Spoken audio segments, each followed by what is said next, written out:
माननीय सभापति महोदय, आज महामहिम राष्ट्रपति जी के इस अभिभाषण पर जब हम उसका समर्थन करने के लिए खड़े हुए हैं तो एक अभूतपूर्व और अलग अनुभूति होती है, क्योंकि यह इस नए संसद भवन में राष्ट्रपति का पहला अभिभाषण है। यह स्वतंत्रता का अमृत महोत्सव पूर्ण होने के बाद राष्ट्रपति का पहला अभिभाषण है और गणतंत्र का अमृत महोत्सव प्रारंभ होने के बाद का पहला अभिभाषण है। और अधिक सुखद संयोग यह है कि यह उस संसद भवन के नए परिसर में हो रहा है जिसका श्री गणेश चतुर्थी को हुआ था और जिसमें पहला बिल नारी शक्ति वंदन अधिनियम पारित हुआ था और वहां पर देश की पहली महिला अनुसूचित जनजाति के वर्ग से आने वाली महामहिम राष्ट्रपति जी के द्वारा इस अभिभाषण को प्रस्तुत करना और भी सुंदर सुखद संयोग बनाता है।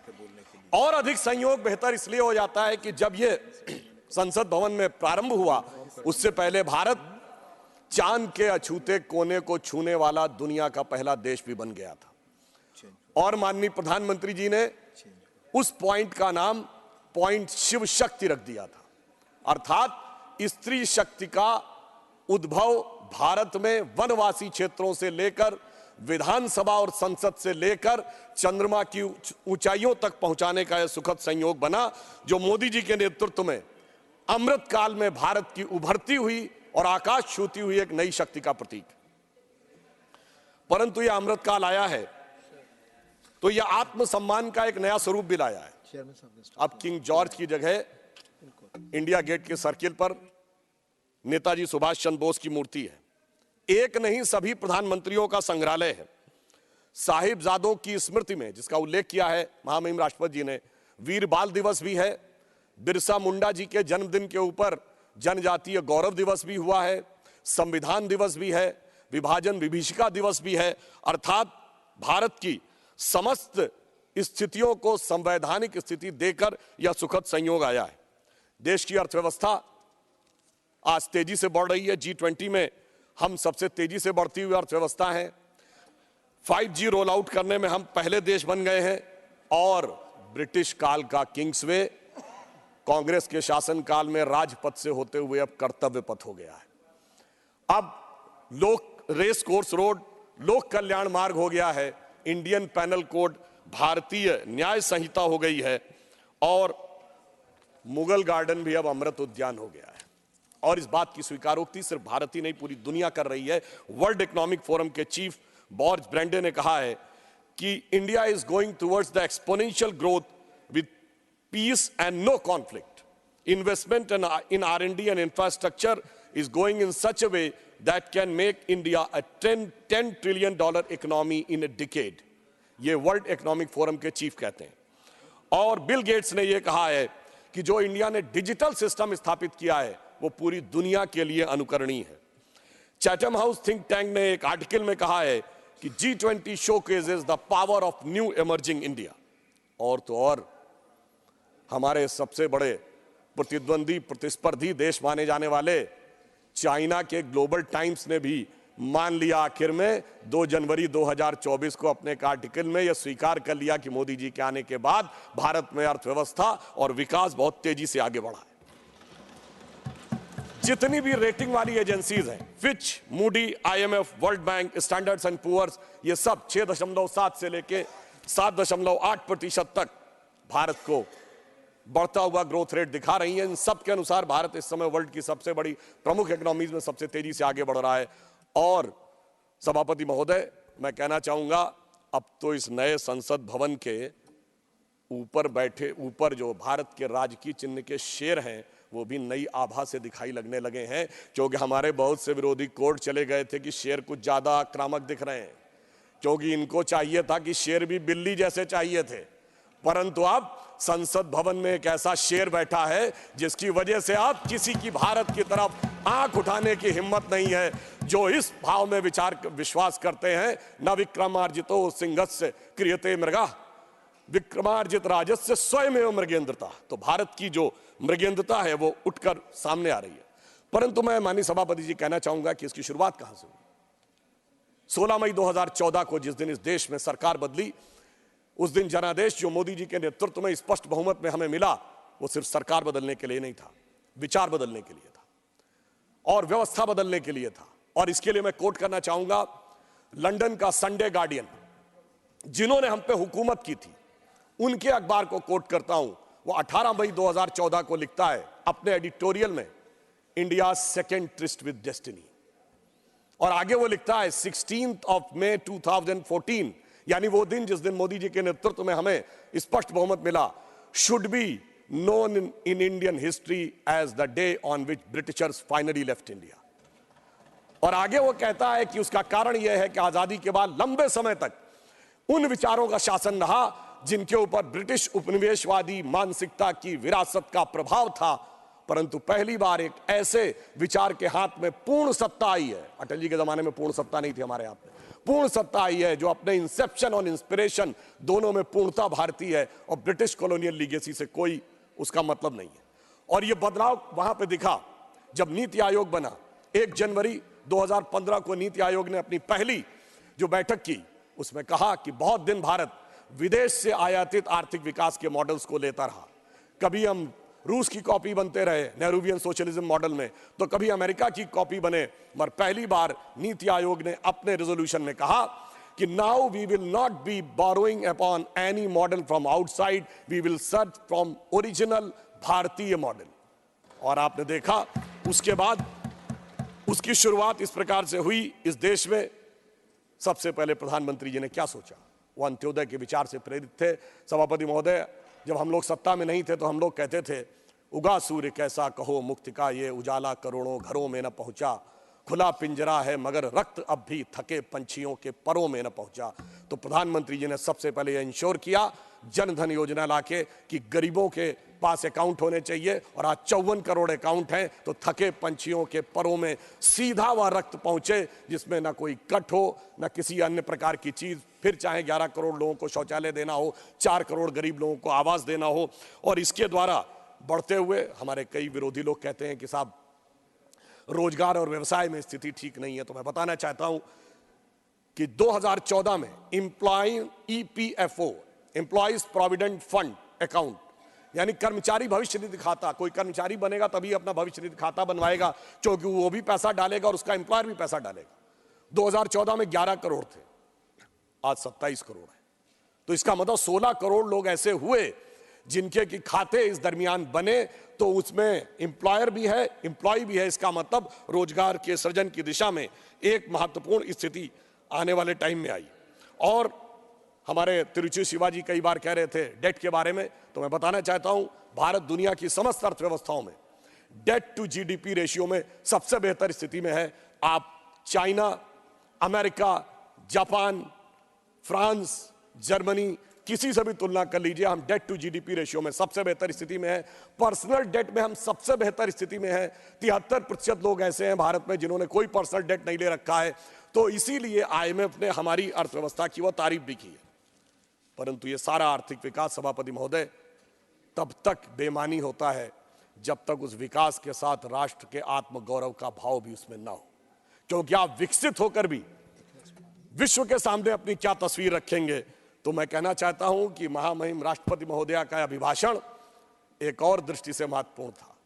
सभापति महोदय, ये 5 साल के बाद आने वाली सरकार का, जो दोबारा भी आने वाली है, सिर्फ 5 साल के बाद आने वाली सरकार का अभिभाषण नहीं था, उस कालखंड का अभिभाषण नहीं था, 500 साल के बाद आने वाले भगवान राम के आगमन के उस अलौकिक अनुभूति के कालखंड का भी था। और मैं यह भी बताना चाहता हूं, देखिए इस देश में भगवान राम, उनके जीवन ने इस राष्ट्र और समाज को जो प्रेरित किया, वो राम मंदिर के समय में किस रूप में हुआ मैं बताना चाहता हूं। अगर भगवान राम का जन्म केवल इसलिए हुआ था कि रावण का वध करना था, तो अयोध्या के राजा के रूप में अयोध्या की सेना लेके जाते, रावण को मार देते, परंतु उससे धर्म नहीं स्थापित होता। इसलिए पहले राजा राम को वनवासी राम बनना था, उसके बाद निषाद राज का सम्मान, उसके बाद माता शबरी का सम्मान, उसके बाद सुग्रीव का राज्याभिषेक, फिर बानर, रीछ, भालू अर्थात समाज के उन दूर के कोनों में खड़े हुए लोग जहां तक किसी की दृष्टि भी नहीं जाती थी, सबको संगठित किया और संगठित करके तब जाकर उस समय की विश्व की सबसे बड़ी शक्ति को उन्होंने परास्त किया। अर्थात समाज के हर वर्ग को सम्मान स्थान देकर तब जाकर राम का राज्याभिषेक हुआ था। और आज आप देखिए, चाहे 4 करोड़ गरीबों को आवास मिला है, 11 करोड़ लोगों को शौचालय मिला है और 54 करोड़ लोगों को जनधन अकाउंट मिले हैं, 50 करोड़ लोगों को आयुष्मान भारत में कवर मिला है, वो तो है, परंतु ये भी एक सुखद संयोग देखिए जो लोग हमसे कहने का प्रयास करते हैं। मैं याद दिलाना चाहता हूं, श्री राम जन्मभूमि का शिलान्यास जो 9 नवंबर 1989 को हुआ था, उसकी पहली ईंट जो पूरे शास्त्रीय विधान से हुआ था, जिसको सम्रांगण सूत्रधार कहते हैं उस ग्रंथ के अनुसार, पर पहली ईंट बिहार के कामेश्वर चौपाल ने रखी थी, जो आप लोगों के अनुसार सो कॉल्ड लोअर कास्ट में आते हैं। हम किसी को हायर और लोअर कास्ट नहीं मानते। और फिर संयोग देखिए, जब जजमेंट आता है 2019 में, तो उस समय हमारे महामहिम राष्ट्रपति श्री रामनाथ कोविंद थे, जो अनुसूचित जाति समाज से आते थे। और आज जब राम मंदिर का उद्घाटन होता है, तो हमारी राष्ट्रपति द्रौपदी मुर्मू जी हैं, जो अनुसूचित जनजाति से आती हैं। और उस प्राण प्रतिष्ठा के मुख्य जजमान हमारे प्रधानमंत्री श्री नरेंद्र मोदी जी थे, जो पिछड़े वर्ग से आते हैं। मुझे लगता है जो राम के काल में हुआ था, सबको सम्मान, सबको स्थान, सबको सत्ता में स्थान, वही राम मंदिर के काल में भी हो रहा है। परंतु एक फैक्ट मैं और यहां पे कहना चाहता हूं। कई बार हम लोग उस समय छात्र जीवन में थे और ये कहा जाता था कि साहब ये मंडल के जवाब में कमंडल आया था। तो मैं एक स्पष्ट करना चाहता हूं, ये पूरी तरीके से भ्रांति है। जो उस समय वीपी सिंह की सरकार मंडल लेके आई थी, उसका हमसे कोई लेना देना नहीं था। हमारा आंदोलन 1984 से चल रहा था, 86 में ताला खुल गया था, 9 नवंबर 89 को शिलान्यास हो गया था।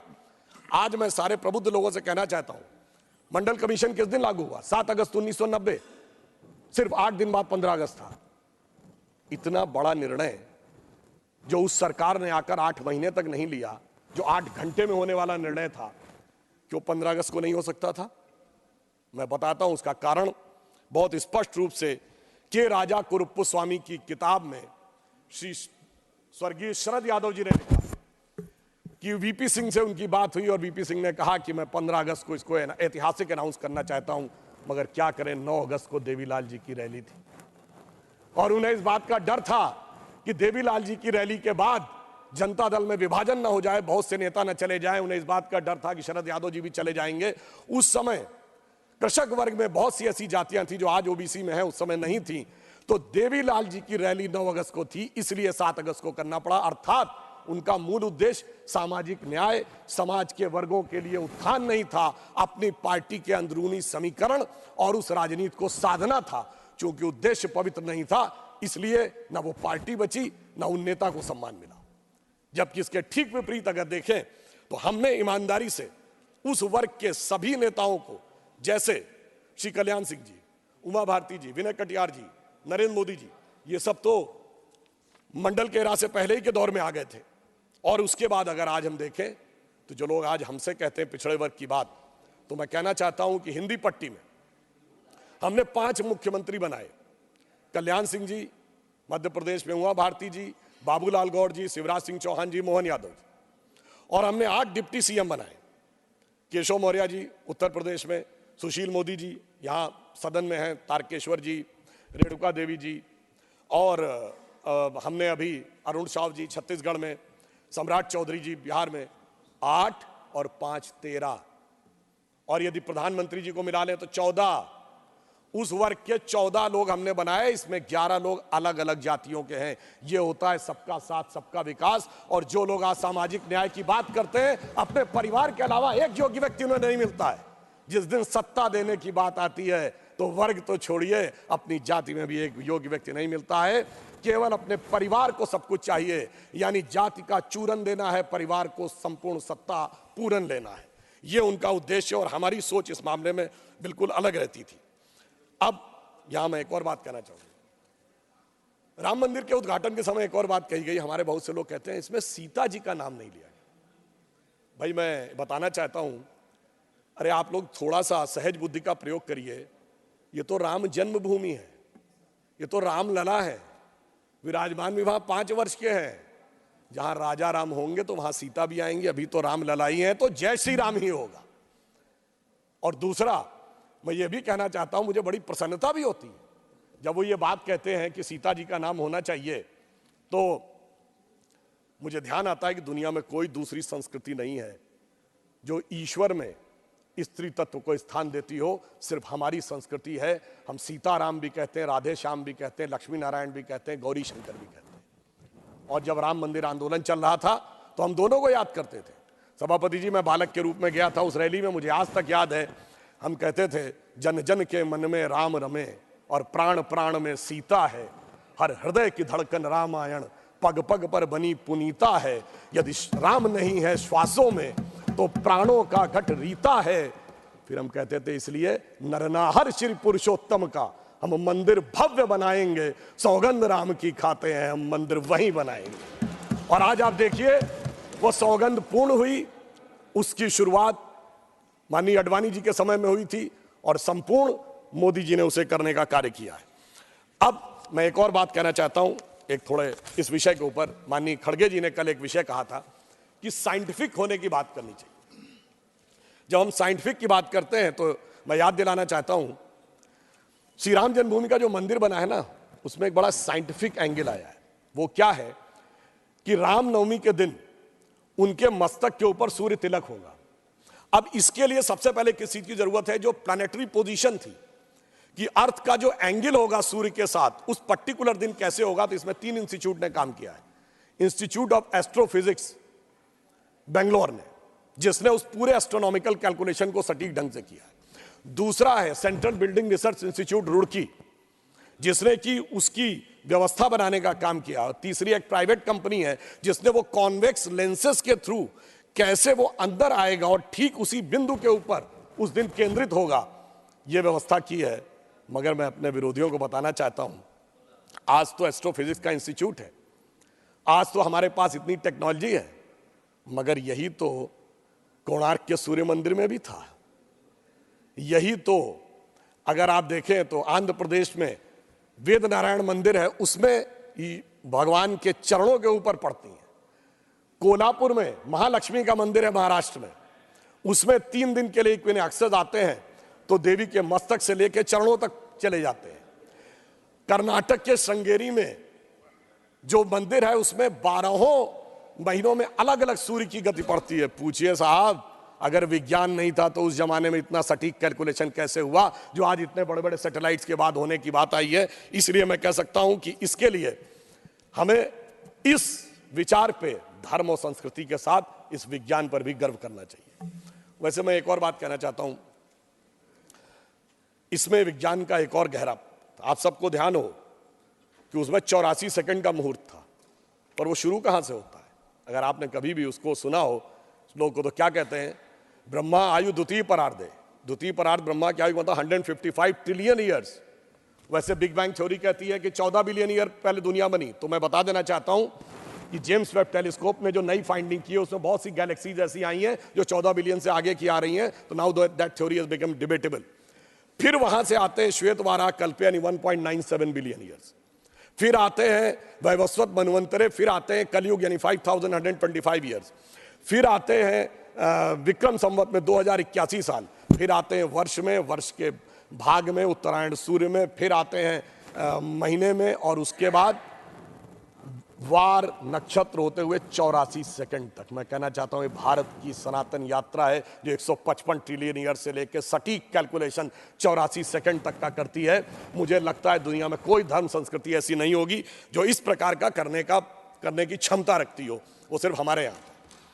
मगर उसके बाद भी माननीय सभापति महोदय, मैं कहना चाहूंगा कुछ लोगों को, और इस बारे में दुनिया के सबसे बड़े कॉस्मोलॉजिस्ट कार्ल सैगन, जिसने first man made object Voyager जो सोलर सिस्टम के बाहर गया है उसका जो मैसेज है कंपोज किया है, उसने लिखा है, उसका वीडियो कोई जाके चेक कर सकता है।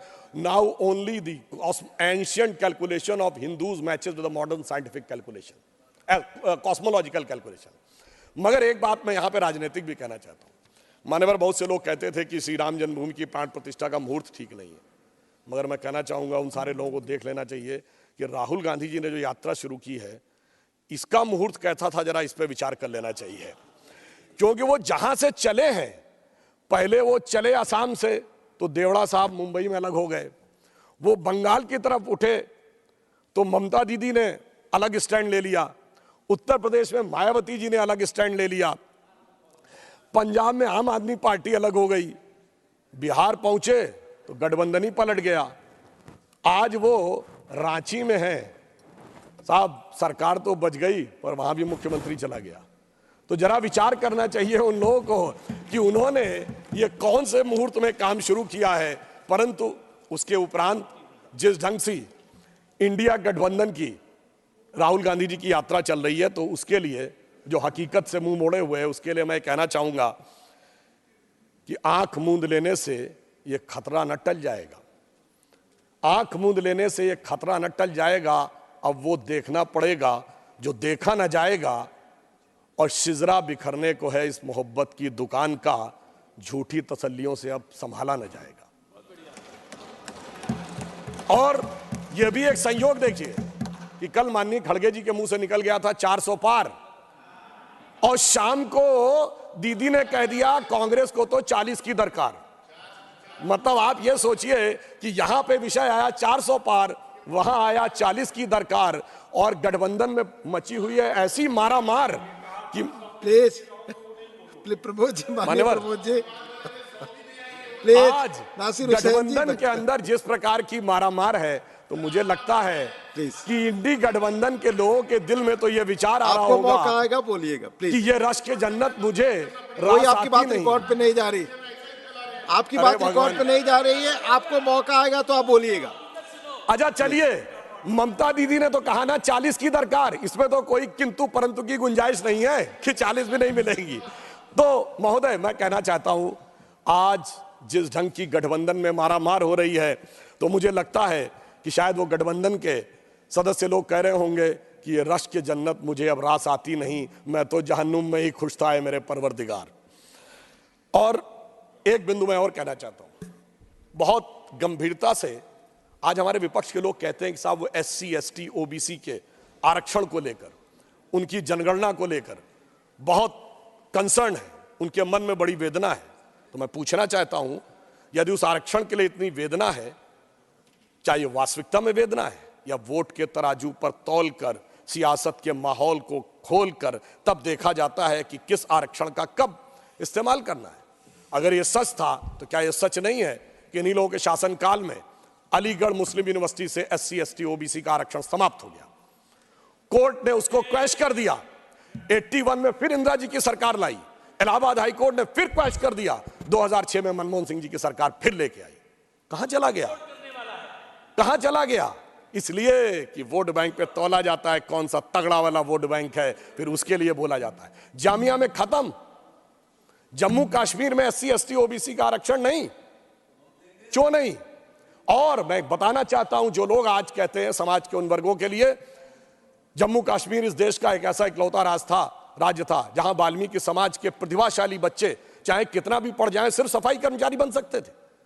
जब 370 हटी है उसके बाद वो बराबरी मिली है। आप इस सीमा तक दबा के रखते थे और हमने महर्षि वाल्मीकि इंटरनेशनल एयरपोर्ट बनाया है। यह दर्शाता है मोदी जी की सोच और आपकी सोच में कितना बड़ा अंतर है।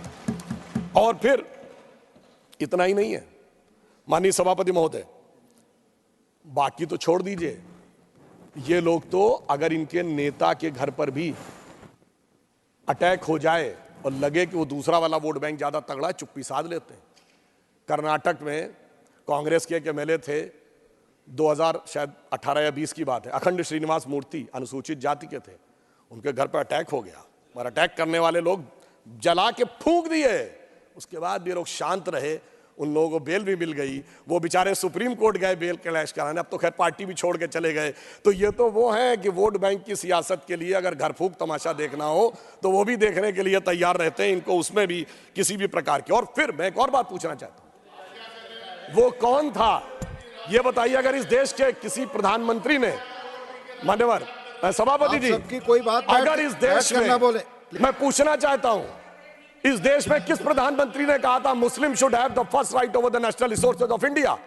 आपने तो नहीं कहा SC ST OBC और गरीब का होना चाहिए। हमारे मोदी जी ने कहा गरीब का पहला हक है, वंचित का पहला हक है, किसान का पहला हक है, महिला का पहला हक है। यह दिखाता है कि आपकी हकीकत क्या थी, दिल में क्या है और सामने क्या है। फिर मैं ये भी बताना चाहता हूं कि ये हकीकत जो बोली थी मनमोहन सिंह जी ने ऐसे ही नहीं थी। कर्नाटक की सरकार ने एक आदेश निकाला है। जिस समय चुनाव लड़े थे तो कहा था कि हम सबको जैसे 2000-3000 की जिस प्रकार की छूट देंगे, चुनाव में आ गए। फिर आदेश निकाला कि माइनॉरिटी कम्युनिटी के जो लोग 4 व्हीलर खरीदना चाहेंगे तो सरकार 50% पे करेगी। यानी अगर 4 लाख का होगा तो 2 लाख पे करेगी, 6 लाख का होगा तो 3 लाख पे करेगी। यह है असलियत। एक वोट बैंक के लिए 2 और 3 हजार और दूसरे के लिए 3 लाख।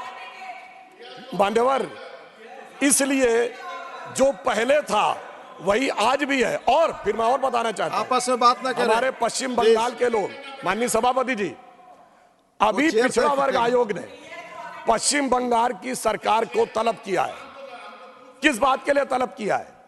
क्योंकि उन्होंने 81 जातियों को जोड़ा OBC में और उसमें 73 मुस्लिम थे। पिछड़े वर्ग आयोग ने पूछा ये कैसे हुआ? साहब अभी तक उसका सही जवाब नहीं दे पाए। और मोस्ट बैकवर्ड के लिए उन्होंने 87 जातियों की रिकमेंडेशन की, उसमें 80 मुस्लिम थी। पिछड़े वर्ग आयोग ने पूछा है और मेरी जानकारी के अनुसार 8 फरवरी को उनके चीफ सेक्रेटरी को, वेस्ट बंगाल के चीफ सेक्रेटरी को बुलाया हुआ है। यह मैं देश के सामने रखना चाहता हूं। यह है असली हकीकत। ऊपर से खाने के दांत और दिखाने के दांत और है। इसलिए हम ईमानदारी के साथ, पूरी संवेदना के साथ हम समाज के सभी वर्गों में किसी भी प्रकार का भेदभाव किए बगैर ईमानदारी से उनके लिए सब कुछ करने को तैयार रहते हैं। और ये वैसे विचार हमारे मित्र लोग अन्यथा न लें, ये उन लोगों की आदत, माननीय सभापति महोदय, पुरानी है। अगर इन लोगों को कोई आपत्ति हो तो मैं कहना चाहता हूं, डॉक्टर बाबा साहब अंबेडकर ने 27 अक्टूबर 1951 को जालंधर में अपने भाषण में कहा था, और किसी को समस्या हो तो doctor Ambedkar writings and speeches published by ministry of social justice in 2014, उसके वॉल्यूम 17 और पार्ट 3 में वो पूरा भाषण है, जिसमें वो बड़े दुख के साथ कहते हैं कि नेहरू जी को माइनॉरिटी कम्युनिटी के प्रति कुछ बहुत ज्यादा लगाव है और इसलिए वो दलितों के हितों की अनदेखी कर देते हैं।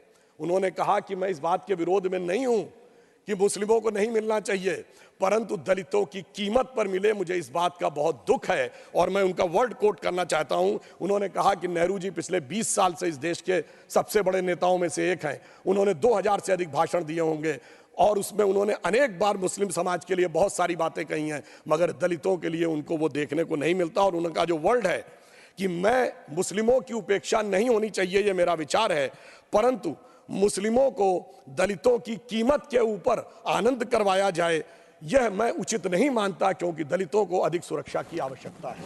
ये डॉक्टर अंबेडकर के स्पीचेस में लिखा हुआ है। और आज वैसे एक और बात बता दूं मान्यवर, आज ये लोग अपने हिसाब से कैसे बदलाव करते हैं। मान्यवर, मैं देश के समक्ष ये कहना चाहूंगा कि जातिगत आइडेंटिटी की बात आती है तो इस देश में एक ही नेता है जिसकी जाति, उपजाति और गोत्र भी प्रेस कॉन्फ्रेंस में बताया गया, क्योंकि तब उनको लगता है कि उसका फायदा हो सकता है। और इतना ही नहीं, जनेऊ भी दिखाया गया प्रेस कॉन्फ्रेंस में, यानी तब लगा कि शायद इसका फायदा हो सकता है, मगर फिर जब लगा कि कुछ और होना चाहिए तो बदल गए। सिर्फ 5 साल के अंदर बदल गए। और मैं ये भी बात बताना चाहता हूं मान्यवर, जब ये लोग जातिगत विषय की बात करते हैं तो ये भी एक संयोग, इसको अन्यथा न ले। ऑन द लाइटर नोट मैं कहता हूं, इस देश में एक ही प्रधानमंत्री हुए जिन्होंने अपनी जातिवाचक संज्ञा अपने नाम के आगे लगाई। हमने कभी पंडित अटल बिहारी वाजपेयी नहीं कहा था, मगर एक ही पंडित जी हुए भारत की राजनीति में, यानी तब उसका फायदा था तो उस चीज को आगे करना है, आज दूसरा फायदा है तो दूसरे को आगे करना है। इसलिए परिस्थितियों के अनुसार इनका सामाजिक न्याय का समीकरण बदलता रहता है। यह मैं देश को बताना चाहता हूं, जबकि हमारी सोच पिछले 70 सालों में कभी भी किसी भी प्रकार से बदली नहीं है। और मैं यह भी बताना चाहता हूं, इनके एक नेता थे कल माननीय खड़गे जी ने एक विषय की बात कही, जिस विषय की उन्होंने ट्वीट की बात कही, वो ट्वीट डिलीट भी कर दिया गया था और यह भी बता दिया गया था कि वो गलत ट्रांसलेशन था, मगर शायद उनको रिसर्च देने वाली टीम ने ध्यान नहीं दिया। वो जिस सीएम के बारे में बता रहे थे, वो जानते हैं किसका ट्वीट लिख रहे थे? वो उसी के पहले सीएम गोपीनाथ बारदोलोई जी के द्वारा ट्रांसलेटेड का वो सीएम वो लिख रहे थे और उसका ट्रांसलेशन गलत हो गया था। तो मुझे समझ में नहीं आ रहा भाई, वो आप इस सीएम की बात कर रहे थे या उस सीएम की बात कर रहे थे? इसलिए कई बार ऐसा हो जाता है कि उस विषय की जानकारी आधी अधूरी होने के कारण यह समस्या आती। मगर मैं ये भी याद दिलाना चाहता हूं, इसी कांग्रेस पार्टी के एक नेता थे, आवश्यकता होगी तो मैं जगह का नाम, वर्ष तो बता ही देता हूं, 2018 में विधानसभा चुनाव में, और इसका न्यूज भी अवेलेबल है, वीडियो भी अवेलेबल है सोशल मीडिया पे, मोदी जी का नाम लेके हिंदू धर्म के बारे में कहते हैं, ये इनकी जाति क्या है पता है आपको? इनको हिंदू धर्म के बारे में पता है। फिर उमा भारती जी का नाम लेते हैं, फिर हमारे और ओबीसी नेताओं का नाम लेते हैं, फिर कहते हैं इनको कुछ पता होता है, फिर अपनी जाति का नाम लेते हैं, ये सिर्फ हमको पता होता है। मान्यवर, इस ढंग की बात मैं दावे के साथ कहता हूं, अगर किसी भाजपा के नेता ने बोल दिया होता तो जैसे वो एक गाना था ना, आरा हिले छपरा हिले, ये दिल्ली मुंबई नहीं लंदन न्यूयॉर्क हिल गया होता, दुनिया के समुद्रों में सुनामी आ गई होती, पर आपने उनको विधानसभा का अध्यक्ष बना दिया। यह मैं सिर्फ इसलिए बताना चाहता हूं कि बहुत से ऐसे चेहरे हैं जो मौके पर परिस्थिति के अनुसार ये अपना समय बदलते रहते हैं, और इसके बाद अगर आवश्यकता हो तो ये चीज जाकर वेरीफाई की जा सकती है। और यहां मैं एक और बात भी कहना चाहता हूं कि यह विचार कांग्रेस पार्टी का आज जो है यह हमेशा से था। आज कितने संयोग की बात थी कि जब श्री राम जन्मभूमि का शिलान्यास हो रहा था, तो आपको ध्यान है, शायद हमारे बहुत से लोगों ने ध्यान हो तो मैं बता दूं, 22-23 दिसंबर 1949 की रात को जब श्री रामलला प्रकट हुए थे, तो उसकी सबसे पहली गवाही किसने दी है? यानी जो लाइट दिखी थी वो बताई थी एक यूपी पुलिस का सिपाही था अब्दुल बरकत। अब्दुल बरकत ने यह गवाही दी है कि उसे दिव्य रोशनी दिखाई पड़ी, और उसके बाद जब वो दिव्य रोशनी हटी तो वहां श्री रामलला विराजमान थे। और जो पैरोकार था इकबाल अंसारी बाबरी पक्ष का, देखिए उसको भी इनवाइट किया गया और वो आ भी गया। अब्दुल बरकत को रोशनी दिख गई मगर इनको रोशनी अभी तक नहीं दिखी। इकबाल अंसारी जो था वो आ गया रामलला की प्राण प्रतिष्ठा में, उसका तो इकबाल बुलंद हो गया, इनका इकबाल नहीं बुलंद हो पाया, जमींदोज रह गया। ये मुझे समझ में नहीं आता है कि ये किस आधार के ऊपर ये निर्णय लेते हैं। वैसे इसमें भी इनको कोई नई बात नहीं है मान्यवर, ये इनकी समस्या पुरानी है। 24 अप्रैल 1951 को पंडित नेहरू जी ने जाम साहब दिग्विजय सिंह, जो सौराष्ट्र के राज्य प्रमुख थे, like chief minister of today, उनको लेटर लिखा था सोमनाथ मंदिर के उद्घाटन पे कि मैं बहुत स्पष्ट करना चाहता हूं कि मैं इससे सहमत नहीं हूं। मुझे इस बात का बहुत कष्ट है कि हमारे कुछ मंत्रिमंडल के सहयोगी जा रहे हैं, और मैं, उन्होंने कहा कि I am troubled by this revivalism, ये वर्ड है, यानी मैं इस पुनरुत्थान से बहुत दुखी और समस्या में हूं। मगर साहब, हुई है वही जो राम रचि राखा, जो होना था वो हो गया। और मगर यह दर्शाता है कि जो आज की यह प्रवृत्ति है, यह प्रवृत्ति गांधी जी की नहीं थी। गांधी इस देश की धर्म संस्कृति को मानते थे, नेहरू जी की सोच अलग थी। तो मैं कह सकता हूं कि आज की कांग्रेस गांधी जी की सोच से ज्यादा नेहरू जी की सोच के ऊपर चलती है, इस कारण से यह समस्या आती है।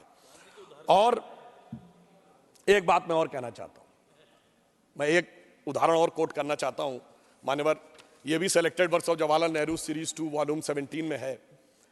1959 में उन्होंने कहा, मैं कोट कर रहा हूं, किसी को समस्या हो तो मैं रेफरेंस के साथ बोल रहा हूं। ललित कला अकादमी में वो भाषण देते हुए कहते हैं, mister Humayun Kabir referred to the great temples of south and Taj Mahal, but whenever I go to south temples of south, in spite of their duty I can not stand, I feel suppressed. और दूसरी तरफ कहते हैं, but जब मैं ताजमहल देखता हूं तो मुझे बड़ी खुशी लगती है। सेम उसमें, और ये ऑल इंडिया रेडियो के जो टेप्स अवेलेबल हैं नेहरू मेमोरियल लाइब्रेरी में, उसमें भी अवेलेबल है 1959 के उस टेप्स में। ये सिर्फ मैंने बताने का प्रयास किया कि ये सोच इस प्रकार की थी जो भारत की वास्तविक शक्ति और सत्ता को उभरने न देने के लिए थी, और इस कारण से इनकी सोच ऐसी रही। हमारी सोच क्या थी, मैं एक छोटी सी बात कहूं, प्रधानमंत्री जी ने उन सारे श्रमिकों का सम्मान किया, उन पे पुष्प वर्षा की, और ताजमहल के बारे में क्या कहानी है कि श्रमिकों के हाथ कटवा दिए गए थे। और मुझे आश्चर्य है कि जो लोग सर्वहारा की सिद्धांत की बात करते वो उस कहानी को जुलाइज करते थे, और सोचिए हमारे दिमागों में कैसे बैठा दिया गया कि हमें वो सही लगने लगा कि वो एक अच्छी बात थी। यानी एक प्रधानमंत्री जो एक मंदिर निर्माण में जुड़े हुए श्रमिकों का सम्मान कर रहा, उस पर पुष्प बरसा रहा है, वह तो गलत था, और हाथ कटवाना सही था। मुझे लगता है वो महिमा मंडन करने लायक था, उसे देखने में आनंद की अनुभूति होती थी। मुझे लगता है कि यह समस्या सोचनी चाहिए। और अंत में मैं एक बात कहना चाहता हूं, एक बात और मान्यवर, ये लोग कहते हैं भाई जातिगत जनगणना कराइए, बिल्कुल अच्छी बात है, पर पहले तो बताइए जातिगत जनगणना रोकी किसने थी, किसका निर्णय था? ये 1951 में नेहरू जी का निर्णय था ना, और उस समय तो कॉन्स्टिट्यूएंट असेंबली थी, क्योंकि चुनाव तो 52 में हुए। और फिर हमने बचपन में सभापति महोदय सुना, इंदिरा जी के जमाने में कांग्रेस की क्या सोच थी, जात पे ना पात पे, इंदिरा जी की बात पे मोहर लगेगी हाथ पे। राजीव गांधी जी के जमाने में क्या था, 6 दिसंबर 1990 को इसी सदन में मंडल कमीशन का विरोध करते हुए राजीव गांधी जी ने कहा कि कांग्रेस पार्टी जात पात में विश्वास नहीं करती, हमारा नारा है जात पे ना पात पे, मोहर लगेगी हाथ पे। अरे भाई, मैं पूछना चाहता हूं, नेहरू जी सही थे कि इंदिरा जी सही थी कि राजीव जी सही थे, या आजकल आज के आपके कुल गौरव सही हैं, या दोनों सही थे? जैसी मौका मिल जाए वैसा सही था। तो मैं कहना चाहूंगा कि एक जमाने में जो पार्टी कहती थी जात पे ना पात पे, इंदिरा जी की बात पे मोहर लगेगी हाथ पे, वो अपने पुरखों की बात को धर के लात पे पार्टी ले आए फुटपाथ पे। एक और मैं बात कहना चाहता हूं मान्यवर, एक और विषय, माननीय खड़गे जी ने कहा था कि देश की साक्षरता दर और एक इनकलाब आएगा, 1951 में 18% थी। मैं कहना चाहता हूं अपने विपक्षी साथियों से, इनकलाब आएगा नहीं, इनकलाब आ चुका है। जो जो साक्षरता दर बढ़ती चली गई, भारतीय जनता पार्टी का प्रभाव बढ़ता चला गया। मैं आपको सुलभ संज्ञान के लिए बताना चाहता हूं, भारत की साक्षरता दर 50% क्रॉस की 1991 में, हम मुख्य विपक्षी दल बन गए। इंडिया की पॉलिटिक्स यूनिपोलर से बाइपोलर हो गई। 2001 में साक्षरता दर ने क्रॉस किया 60%, हमारे नेतृत्व में गठबंधन की सरकार आ गई। 2011 में 70% क्रॉस किया, मोदी जी के नेतृत्व में स्पष्ट बहुमत की सरकार आ गई। 2021 में 80% क्रॉस करेंगे, 400 के बहुमत की सरकार आएगी। क्यों? जो जो समाज शिक्षित हो रहा है, सत्य का साक्षात्कार हो रहा है। बाबा साहब अंबेडकर ने कहा था शिक्षा शेरनी का दूध है, जो पी लेगा उसके मन में कोई कंफ्यूजन या संशय नहीं रहेगा। और भारत की युवा पीढ़ी उसको देखकर पूरी तरीके से आगे बढ़ती चली जा रही है। अब यहां पर मैं एक और बात कहना चाहूंगा, एक और आरोप लगाया जाता है कि साहब ईडी और सीबीआई का बड़ा उपयोग हो रहा है। तो मैं याद दिलाना चाहता हूं, आज हम लोग 2024 में बैठे हैं। आज दो दलों का नाम सबसे ज्यादा आता है, झारखंड मुक्ति मोर्चा और राष्ट्रीय जनता दल, बिहार और झारखंड का। महोदय, मैं कहना चाहता हूं कि कई बार हम लोग बचपन में देखते थे, फिल्मों का बड़ा फेमस डायलॉग होता था 20 बरस पहले की बात है। आज मैं कहना चाहता हूं 30 बरस पहले की बात है, 1994। सिर्फ वो उदाहरण दे रहा हूं जो कोर्ट से प्रूव हो चुके हैं। एकमात्र केस जिसमें सुप्रीम कोर्ट से यह प्रूव हो गया कि रिश्वत लेकर सरकार बचाई गई, वो झारखंड मुक्ति मोर्चा रिश्वत कांड 1994, जिस समय झारखंड के जेएमएम के सांसदों ने नरसिम्हा राव की कांग्रेस सरकार बचाई। ये तब क्या मोदी जी थे क्या, अमित शाह जी थे क्या, भाजपा थी क्या? भाई आप तो उस जमाने से ऐसे चलते चले आ रहे हैं, आज खामखा में हम पे आरोप लगा रहे हैं। मतलब 1997 में लालू प्रसाद यादव जी जेल चले गए, हम लोग युवावस्था से प्रौढ़ावस्था में आ गए लालू जी को जेल से अंदर बाहर देखते हुए, और आज कहते हैं कि साहब वो तो 2014 के बाद प्रॉब्लम है। मैं तो कह रहा हूं 1994 में भी ये साथ साथ थे जेएमएम कांग्रेस वाले, और आज भी साथ साथ हैं। मतलब ऑन द लाइटर नोट मैं कहना चाहूंगा, एक पुराना गीत था ना, तो उसको थोड़ा परिवर्तित कर दें कि शायद ये दोनों दल एक दूसरे से कह रहे हैं कि 30 साल पहले मुझे तुमसे प्यार था, जिया बेकरार था, यही भ्रष्टाचार था, आज भी है और कल भी रहेगा। अब मैं यह भी बताना चाहता हूं, इसलिए आज आप जिस प्रकार का विभाजन, और मैं एक और बात मैं कहना चाहता हूं, अगर हमारे विरोधियों को कोई आपत्ति है तो मैं विनम्रता से कहता हूं 1990 के बाद की एक लोकसभा बता दें जिसमें इन दलों के नेताओं ने भ्रष्टाचार के आरोप में कोर्ट कचहरी और जांच एजेंसी के चक्कर न काटे हो। श्री पीवी नरसिम्हा राव जी के जमाने से लेके मनमोहन सिंह जी की दोनों सरकारों के जमाने में। तो भाई अगर आपका तो ये भ्रष्टाचार से याराना बहुत पुराना है और इसके लिए सिर्फ मोदी जी पर इल्जाम लगाना है, मैं तो ये बात सही नहीं मानता, ये यथार्थ है। मगर मैं ये भी कहना चाहता हूं कि जब भ्रष्टाचार को कवर अप करना होता है तो कैसे कवर किया जाता है मान्यवर। मैं एक बात कहना चाहता हूं, करप्शन को एक सी से नहीं कई सी से कवर किया जाता है। उसमें कास्टिज्म भी लाना है, उसमें कम्युनलिज्म भी लाना है और उसमें क्रिमिनलिज्म भी लाना है। इस ढंग से कवर अप किया जाता है करप्शन के लिए। तो जब जरूरत होती है तो देश के अंदर विभाजन की बात करो ताकि मुद्दे से ध्यान हट जाए, करप्शन से बात हट जाए। तो कोई क्षेत्र की बात करेगा, कोई वर्ग की बात करेगा, कोई जाति की बात करेगा। मैं सिर्फ ये कहना चाहता हूं कि मान्यवर इन्होंने जिस प्रकार के डिवीजन की बात कही, तो मैं एक पंक्ति में कहना चाहता हूं कि आपने अंग्रेजों ने हमको बांटा, फिर भी अपने देश की खातिर इन्होंने हर परिवेश को बांटा कुर्सी के उद्देश्य की खातिर। आज एक हमारी सोच इनकी सोच में क्या अंतर है जो माननीय राष्ट्रपति जी के अभिभाषण से स्पष्ट हुई है। प्रधानमंत्री जी ने कहा है कि अब अमृतकाल आ गया है और हमें इस प्रकार के सभी प्रभावों से अपने को मुक्त करना है और उस प्रभाव से मुक्त होकर हमें एक नई दिशा में आगे बढ़ना है। यहां पर एक और बात कही थी हमारे विपक्षी दलों के लोगों ने, वो कहते हैं हम तो बहुजन की बात करते हैं। मान्यवर, ये वास्तविकता में कहते तो बहुजन की बात है पर करते सिर्फ परिवारजन की बात है। ये बहुजन हिताय बहुजन सुखाय नहीं चलते, परिजन हिताय परिजन सुखाय चलते हैं। मगर इनकी सोच और हमारी सोच में अंतर यह है कि मोदी जी कहते हैं यदि आप बहुजन की बात करेंगे तो भी कुछ जन तो छूट जाएंगे। तो मोदी जी उस विचार से प्रेरित हैं जो कहती है सर्वे भवन्ति सुखिनः सर्वे सन्तु निरामया सर्वे भद्राणि पश्यन्तु मा कश्चित् दुर्भाग् भवेत्। सबको मिलेगा, जो सरकार की नीतियां होंगी, सरकार के लाभ होंगे, वो सबको मिलेंगे। इसमें किसी भी प्रकार का जो भेदभाव हमारी तरफ से नहीं किया जाता है। और मैं ये भी कहना चाहता हूं, एक और आरोप लगाया गया था कि विपक्ष के नेताओं का सम्मान नहीं होता। माननीय खड़गे जी ने एक उदाहरण दिया था, वो उदाहरण अटल जी के प्रधानमंत्री का नहीं था। वो जब वो विदेश मंत्री बने थे तो विदेश मंत्रालय में जवाहरलाल नेहरू जी की फोटो लगी थी, वो हटा दी गई। तो उन्होंने कहा नहीं, जो देश के प्रथम प्रधानमंत्री थे वो जहां जैसे है वैसे ही रहना चाहिए। ये हमारा संस्कार है और मोदी जी ने उसको कितना आगे बढ़ाया। सरदार पटेल की मूर्ति दुनिया की सबसे ऊंची मूर्ति बना दी। हमने इस बात की चिंता नहीं की कि उनके कालखंड में संघ पर प्रतिबंध लगा था, मगर अफसोस की बात यह है कोई भी आज तक गया नहीं है। अब ये बताइए, भारत रत्न मदन मोहन मालवीय जी तो कांग्रेस के अध्यक्ष थे, उन्हें भारत रत्न मिला। प्रणब मुखर्जी जी कांग्रेस के नेता थे, उन्हें भी भारत रत्न मिला। क्या पद्म अवार्ड तरुण गोगोई जी को नहीं मिला? क्या एससी जमीर जी को नहीं मिला? और अभी आदरणीय कर्पूरी ठाकुर जी को मिला। यह ईमानदारी है हमारी सरकार की। समाज के जिस जिस व्यक्ति ने, जिस जिस महापुरुष ने जो जो योगदान दिया, हमने ईमानदारी से किया है। और इनके यहां ये सम्मान की बात करते, इनके यहां तो ऐसा था मान्यवर, इस देश में 2 ही प्रधानमंत्री हुए जिन्होंने अपनी सरकार में अपने अंदर गठित कमेटी के द्वारा अपने को भारत रत्न अर्पित किया। एक पंडित जवाहरलाल नेहरू और एक श्रीमती इंदिरा गांधी जी। इन्होंने अपने नेताओं को नहीं दिया, हमने सबको दिया। ये मोदी जी की विराट सोच और इन चीजों के बारे में हमारा जो नजरिया है वो उसको दर्शाता है। और मैं ये भी कहना चाहता हूं कि ये उदारता मोदी जी कब दिखाते हैं, जब उनके लिए क्या क्या शब्द नहीं बोला जाता है। मतलब मृत्यु का प्रकार से लेके अनेक प्रकार की बातें, कब्र खुदेगी वगैरह वगैरह, जाने क्या क्या चीजें हैं। मगर उससे अविचलित रहते हुए, जैसा मोदी जी ने एक बार कहा था कि लोगों ने उनसे पूछा कि आप साहब छुट्टी भी नहीं लेते, इतनी ऊर्जा कहां से पाते हैं?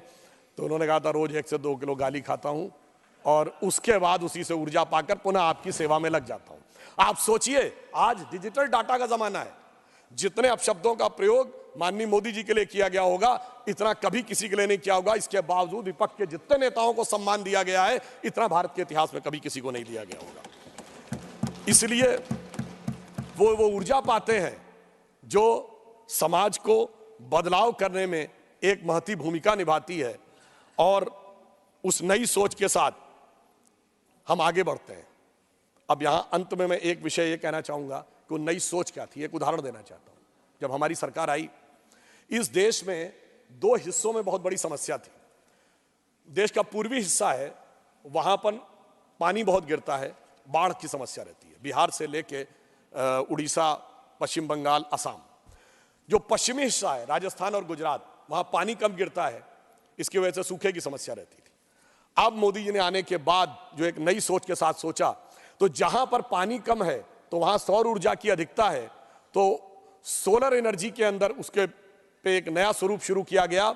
और जहां पर पानी की अधिकता है वहां नदियों के पाट को ड्रेजिंग करके और गहरा किया गया और इनलैंड वाटरवेज की शुरुआत की गई।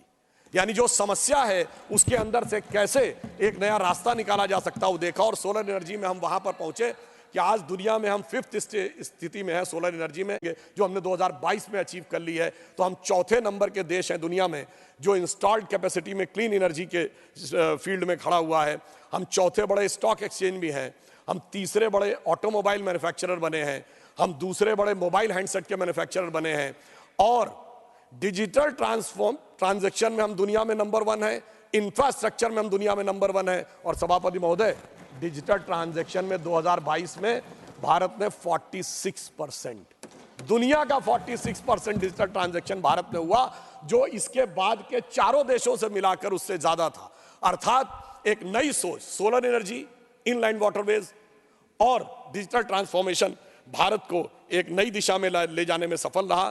तो मैं ये कहना चाहूंगा कि इस नई सोच के साथ इस अमृत काल में हमें आगे बढ़ना चाहिए और ईमानदारी से एक यथार्थ और स्वीकार करना चाहिए। महोदय, हमारे देश में क्या कोई ऐसी घटना हुई? अमेरिका में सिलिकॉन वैली बैंक और न्यूयॉर्क सिग्नेचर बैंक डूब गया, हमारे यहां कोई बैंक डूबा क्या? चाइना की सबसे बड़ी रियल एस्टेट की कंपनी एवरग्रांड डूब गई, हमारे यहां कोई डूबा क्या? चाइना के सबसे बड़े उद्योगपति जैक मा मतलब अघोषित रूप से गायब हो गए। वहां के सबसे बड़े जो बैंकर हैं बान फॉ, वो भी 1 साल से गायब है।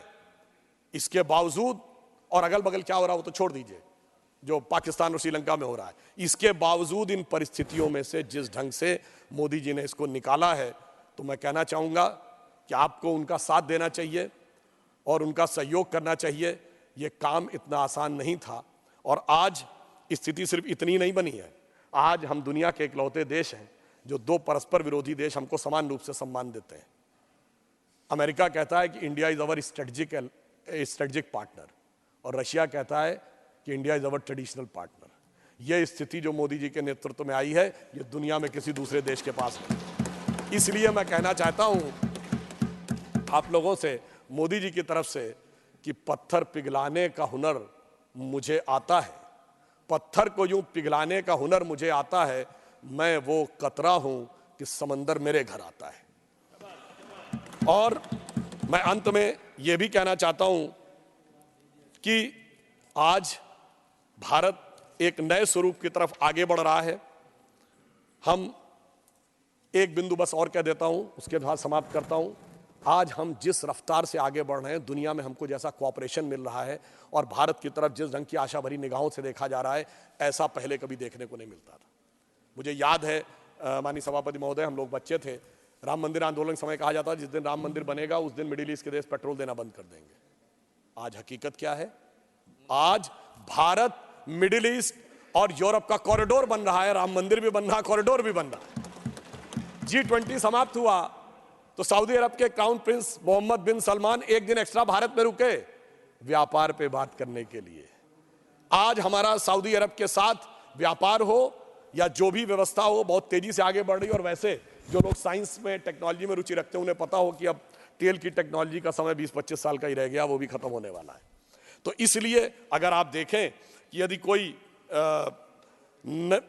दृढ़ता के साथ काम करे तो क्या कुछ किया जा सकता है, जो हमारी सरकार ने किया है विश्व में इस विपरीत परिस्थितियों में, उसको मैं कह सकता हूं कि यह इतना आसान काम नहीं था।